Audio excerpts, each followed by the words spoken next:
শেষ অট্টহাসির কারণ?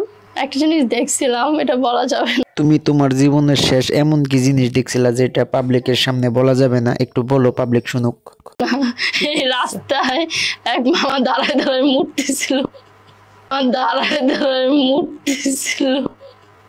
তুমি যে একজন বিগ হাউস, এটা তোমার কথা শুনলে বোঝা যায় যে তুমি কত বড় বিগ হাউস। একজনে দাঁড়ায় দাঁড়ায় মুতে আর তুমি সেইটা খাড়ায় খাড়ায় দেখো। ঠিকই তো, বেড়ায় মুতবো কেন সবার সামনে? শরম লজ্জা নাই?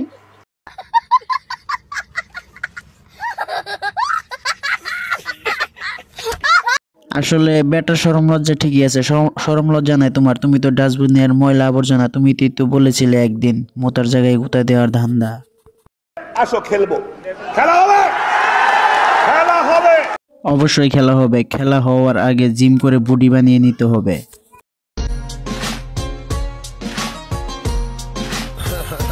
এরকম জিম করে বডি বানানোর পরে খেলা হবে। আপনারা যদি ওনাকে খেলতে চান তাহলে আপনারাও তাড়াতাড়ি জিম করে বডি বানিয়ে নিয়ে আসুন। বডি বানিয়ে নিয়ে আসলে ওনার আহো ভাতিজা আহো, তোমার লেগে হুটনিটা রেডি করে রাখছি, একবারে পিছন দা বইরা দিম। ওর কথা শুনলে আমার মনে হয় ওকে পাট খেতে ফেলে পিছন মেরে দিই।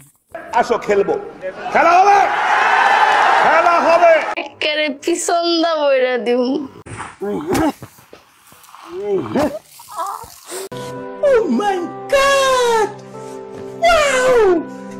আমি এই ভিডিওটা দেখার পর প্রায় 2.5 মিনিট অসুস্থ ছিলাম, অজ্ঞান হয়ে গিয়েছিলাম। প্রচুর পরিশ্রম করার পরে একজন যখন উঠে বলে আমি আর পারছি না, আমার মাজা ব্যথা হয়ে গেছে, আমাকে দিয়ে আর হবে না, তোমরা অন্যজনকে নিয়ে আসো, আমি এই কাজ করতে পারবো না।